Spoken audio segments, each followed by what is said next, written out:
Alrighty, my name is Oshay Henderson, and I am from South Central Los Angeles. Growing up, it was rough. I had an older brother, R.I.P. passed away recently, but for the most part, it was just me and my mom, single parent household. Had a stepdad, so I know my biological father, but I'm just be honest, he didn't really do shit for me. So, and then my stepdad, he's not relevant either. So, I had people like my older brother who kind of played like a father figure towards me, and he was in and out of my life because he spent a lot of time in jail. I see. But like even when he was in jail, he sent me letters, encouraging me to basically not be like him and, stay on like the positive path and stuff. So, yeah. Oh, also my brother is the one who named me Oshay.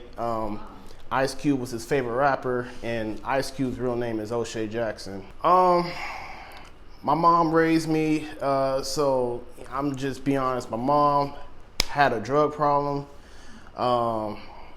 But for the most part, she took care of me. I was in the system early on, like foster care. I was in there twice, but the first time I was too young to recall it, and then second time from like 2000, the summer of 2002 to the summer of 2003, I was in the system. But my mom. Love my mom, rest in peace to her as well. She did the best she could, minus the drug addiction, my mom did what she was supposed to do. Most parents, they try to mold or at least in my community, most parents try to mold them to be what they want you to be. But my mom kind of just let me do my own thing, so. The foster system sucks. So the first 6 months of me being in the system, I was bouncing from home to home with strangers. So a lot of stuff came with that. I plan on writing a memoir about me growing up, and I'll in detail 'cause it's a lot, but I had when I was with other kids, it's tension, had to fight and stuff like that, and you know what I mean, and it ain't the same as being, with your family or with your mom and whatnot. Right.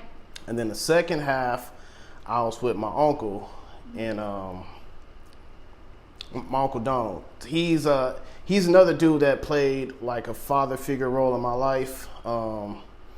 I would always go to his house in Palmdale for summer vacation and stuff like that. He's a breadwinner in my family, has a house, wife, kids, a blue collar job, whatnot. He took me in halfway through, and it was interesting. It was dope. Of course, there's because he's super family oriented, so living with him is different than living with my mom. Right. Obviously, right. For example, living with my mom, she cooks, and then gives us a plate, whatnot. We kind of just separate, do our own thing. Right. But my uncle's house, it was more so you cook. We all gonna sit here at this table as a family, eat together, and watch whatever is on the TV, so it was different, but I'm grateful for having my uncle there to get me out of bouncing from home to home. Yeah. Living in South Central, so it's rough. It's where I grew up on 36 and Dinker. That's it's a Crip neighborhood, and honestly, I have family members that game bangers and stuff like that. You got friends and stuff. My brother was a gangbanger, and early on as a kid, like it all like the gang presence, like where I grew up at, I didn't really like it. Always affected me even before I could like realize it was affecting me. For example, my mom would never let me wear red. And I never really thought too much about it until, I got a little older and, I'm seeing what's going on and, people getting shot at and stuff like that. So, it's rough, but there's also good things about like South Central or the hood or whatnot. I mean, it takes a special person to survive in under those circumstances. So, I'm a survivor. My earliest memory, I want to say when my brother, because my brother, I think got locked up in 2000 and he came out in 2006. At that time, I was like in the 6th grade or going to the 7th, one of the two. And when he came out, that's when I start like realizing what was going on in the environment. My brother always like put me on game, like you gotta be careful here and you can't wear that and blah blah blah. And I think one of my earliest memories is I remember one time I was walking to the liquor store and I'm a kid. I'm like I'm a little kid, and it was a liquor store over there. I think it's called Marvin's Liquor Store off of Jefferson and Tinker. And, that's the go-to spot. So I'm walking, and then, like, an army of, like, gangbangers walk out. I think it was a hood day or whatever, but army of gangbangers come walking out towards me out the liquor store, and, I kept a straight face, but, like, my mom's like, oh, shit, like, it's, like it's really real. They just walked past me because, I was a familiar face. Everybody knew my mom in the neighborhood and stuff. But that was like my earliest like recollection of like the gang presence where I grew up at. I witnessed a lot of stuff. So where I grew up at is literally right across the street from Dinker Park, and you can literally see everything. So I've seen people get put on when basically you get jumped in, by like an army of dudes. Right. So I've seen that happen to people. I've seen people get DP'd. I've seen people get chased. Like and gunshots, like drive-bys, having to duck underneath the computer desks and stuff. So I've seen it. I've seen a lot. Honestly, to be honest, people just mind their business for the most part.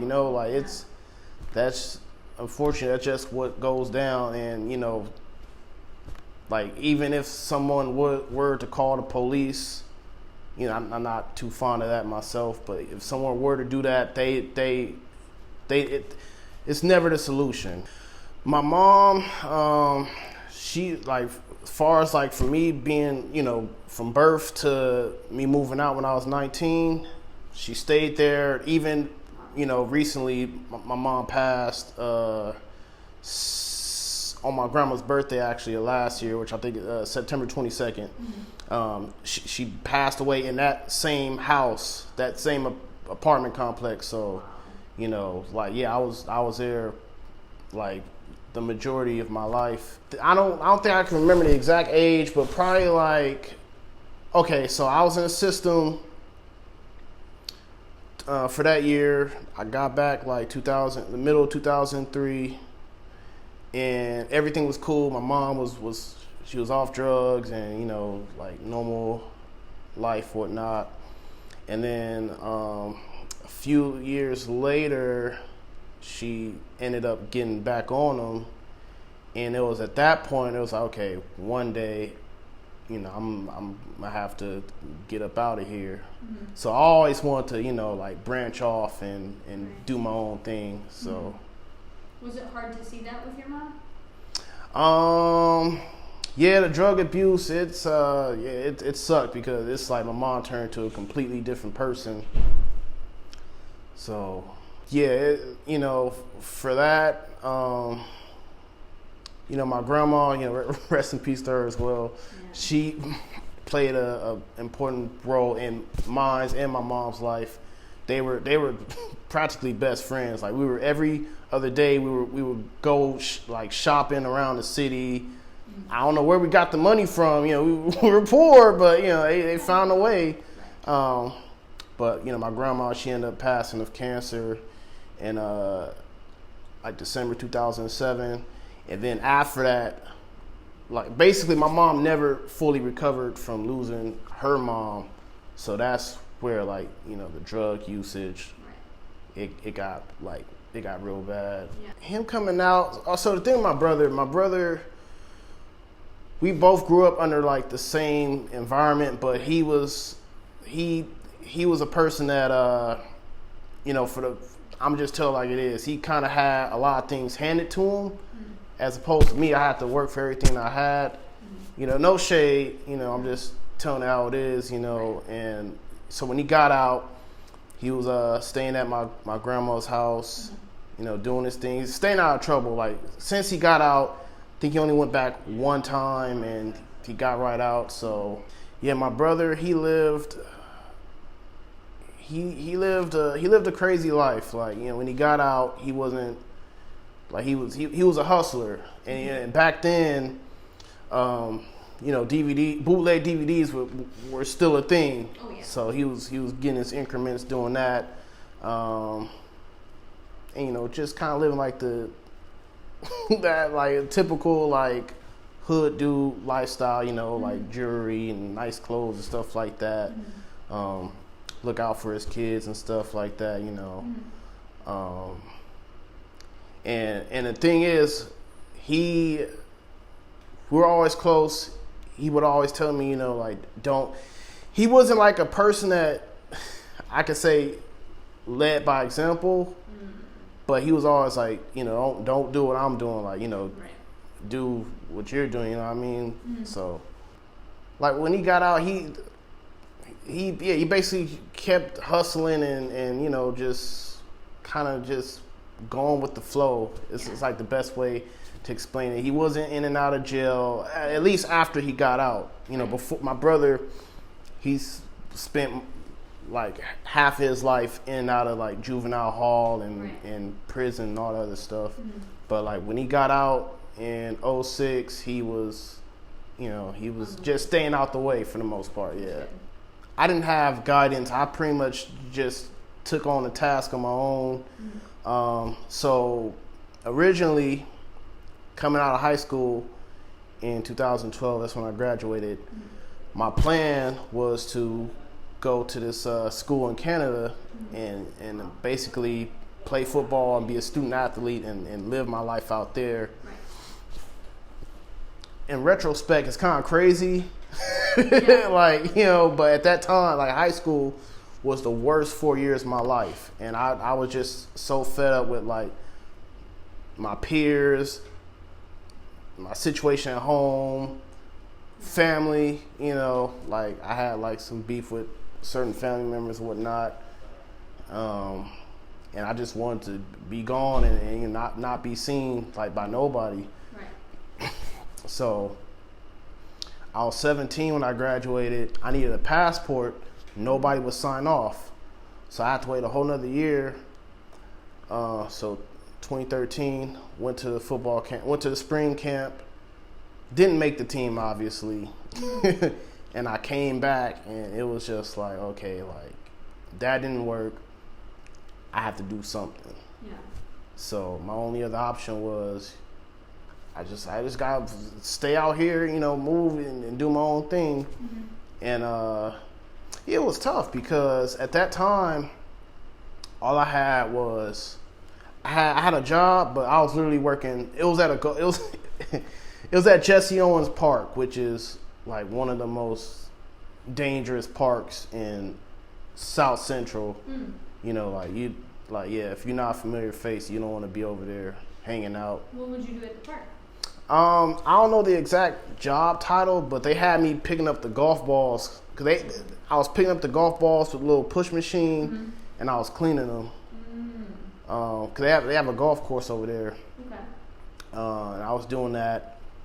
It was literally 1 hour a day, every day, minimum wage. I think minimum wage was like $11 at the time. Yeah. So it was shitty. Yeah. So I was doing that. I was on the county, and I was making more money on the county than actually working. Wow. And then I had financial aid. Financial aid is what helped me all the way through, because that's where I was getting the bulk of the money. I see. So at the time of me moving out, or at the time of me trying to move out, I was hanging out with this dude. Call him Cold Black. Yeah, I met him at Southwest College. That's where I was going at the time.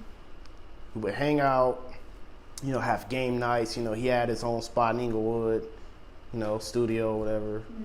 Cool. And I would be over there all the time because like I didn't want to be around my mom. And one day they had a vacancy. And he was like, "Hey, you should move in over here." I'm like, "Oh yeah, how much is it?" And at the time, it was only $775 a month, all utilities paid. Wow. It's a studio, but it has like a full kitchen, Nice. bathroom, walk-in closet. Can't beat that.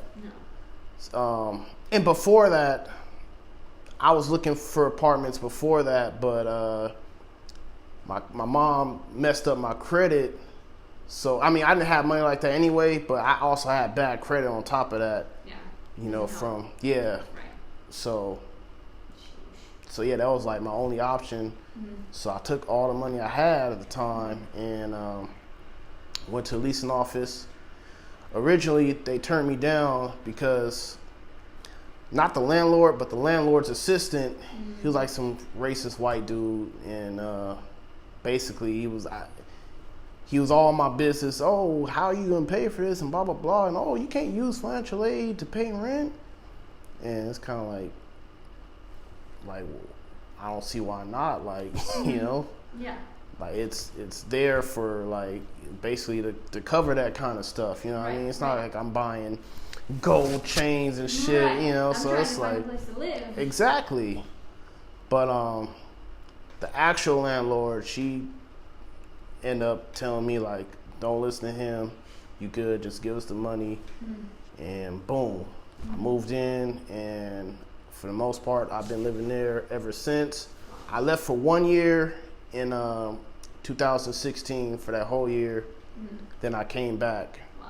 But in total, I've been over there for like going on like 8 years. Wow. Yeah, on my own, no roommate. Yeah. Just. That's good. Yeah. When I first moved out, my mom was sad, obviously, but for the most part, she was still doing her thing until towards the end. I want to say maybe 2018, she had like a bad fall, and she wasn't paralyzed, but she couldn't walk. And then her health just deteriorated slowly from there. So that was definitely painful. And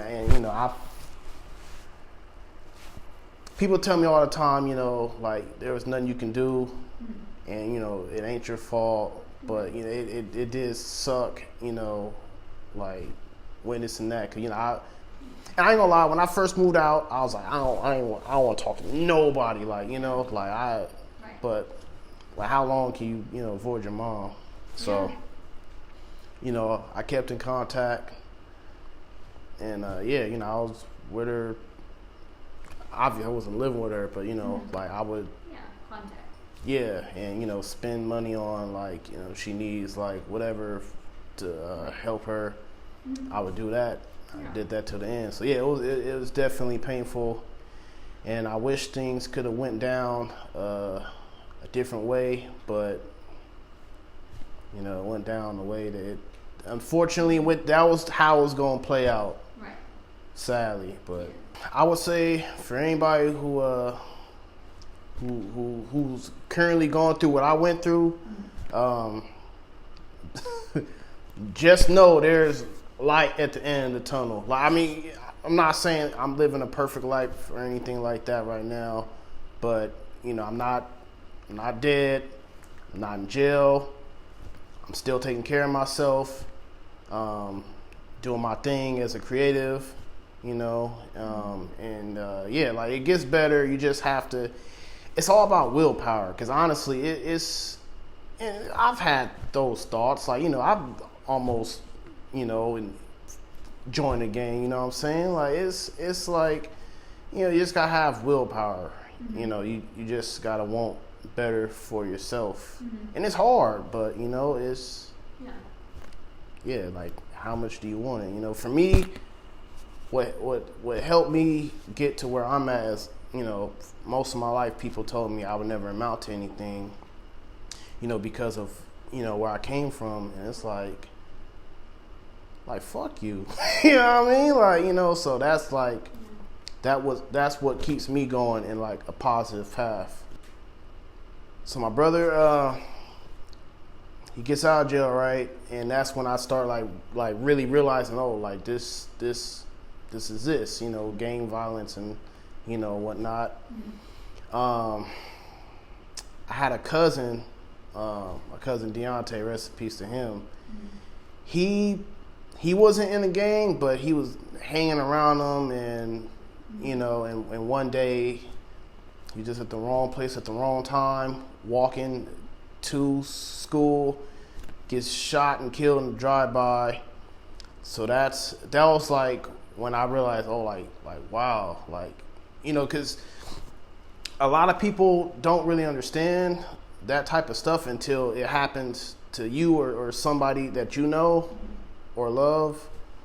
So that's when it was kind of like, okay, like this ain't the game. Mm-hmm. And then my grandma had passed that same year. My cousin, he got murdered like earlier that year, and then my grandma passed, and then I want to say it was the same year or maybe the year after. I can't remember, but one of my cousin's fiance, he got murdered due to gang violence. But he wasn't in a gang either. He was in the wrong place at the wrong time, coming out of a liquor store near Venice Beach. Cholos, you know, doing men. And my cousin, he got killed by cholos. And, you know, there was a lot of like racial tension, you know, at that time. It still is, but it was real bad at that time. And, you know, for me, 8th grade, I want to say like the second half of 8th grade, I got into it with this cholo dude. We were actually friends at first, but he ended up it was something stupid. I can't remember exactly what it was, but I ended up getting him suspended, not intentionally. Right. And then you know, one day he followed me home, and he had it was a BB gun, but, you know, like, yeah, he pulled it out and was talking this shit and blah, blah, blah. So that's what kind of was like, okay, all right, I probably need to do something about this. So that's what influenced me to, like, indulge in it. Mm-hmm. And, you know, obviously I have homeboys, you know, that are at the school that, you know, they about it, whatnot. Right. And, you know, just like, hey, I want to get on. Mm-hmm.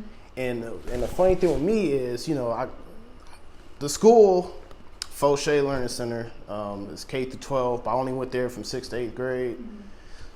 Predominantly Crip school at the time. I don't know about now. Mm-hmm. But, you know, I was trying to be a blood, you know? Oh, man. You know, because I'm the type of person that I'm not a follower. You know, everybody's, you know, is on the blue side or not. So it's all, I'm going to do something different. Mm-hmm. And there was a dude, you know, went to school with that I kind of looked up to for the wrong reasons. But, you know, you're a kid. Middle school, you're fucking dumb as a motherfucker, you know. So I'm looking up to him for the wrong reason. It was like, hey man, like, you know, I want to get courted on. Mm-hmm. And I didn't initially, I never got courted on, obviously, but you know, it was like a slow process of trying to get courted on. So, you know, it's like, you know, you learn the language, you learn the lingo and all this stuff, like the rules, like you can't wear this, you gotta wear that. And essentially for me, it was protection, but also like just anger, because, you know, like all these people passing away and my mom's, you know, doing her thing as far as like drugs. You know, I was mad at the world, so it's like, you know, I'm gonna take it out on somebody, you know what I mean? And you know, got into a few scuffles at the school over it with cholos and, you know, like Crips and stuff like that. And you know, I would have to sneak and like have like one of my friends, he was kind of like me. He was trying to get on. He gave me my first pair of red Chucks, but I couldn't wear them out the house, so I had to have them in my backpack, leave, put them on at the school. Boom, yeah. So I was doing that for a while. And then one day I got tired of sneaking, so, you know, I had my and at that time they had a uniform. It was a white polo shirt and like blue, like navy blue, like pants. Dickies, yeah, pants, yeah. And the cool kids always, they wore black, so I had black on, you know, at that time. So I had a red undershirt underneath the polo, and it would stick out of the uniform. And I had the red shoes on, and I tried walking out. My mom stopped me and it was like, you know, like, what are you doing? And you know, I never cussed at my mom ever.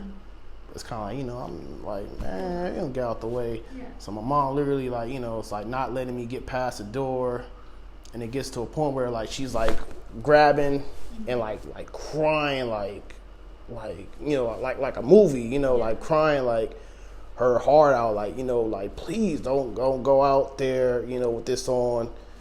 I don't want you to go out like your cousin.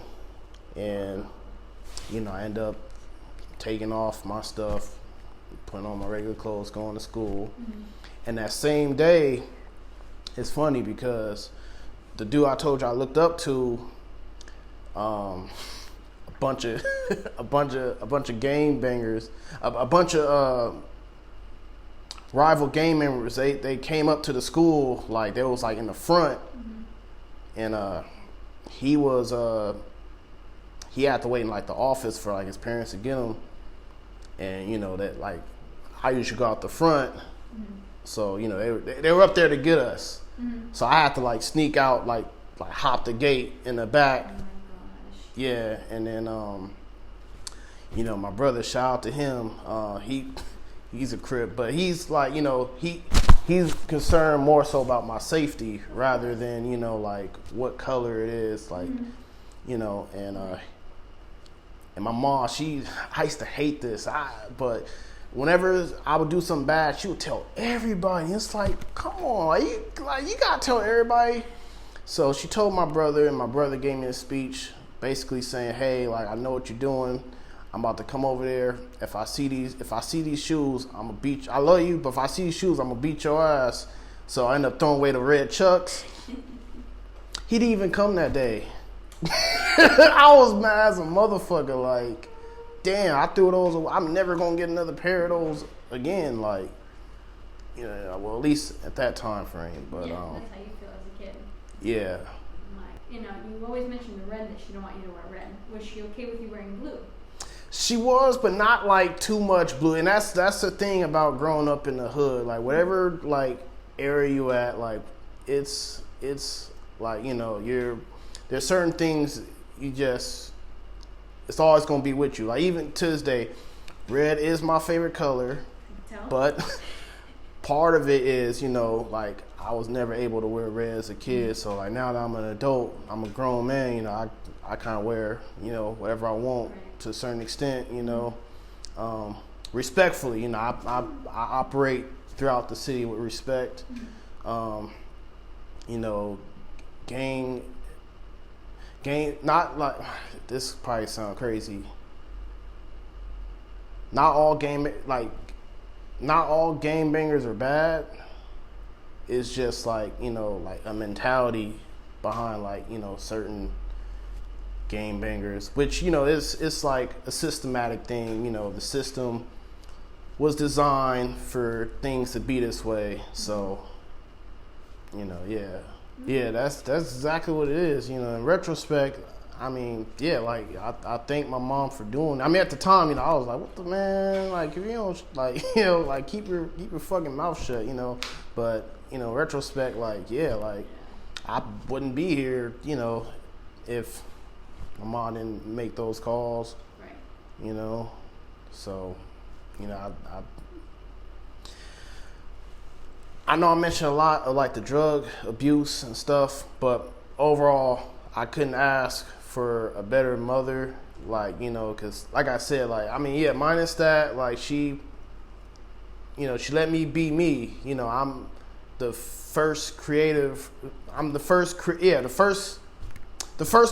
that's like, that does filmmaking and stuff. I'm the first one out the family. You know, I come, like, most of my family members, you know, have college degrees and, like, you know, blue collar jobs and whatnot.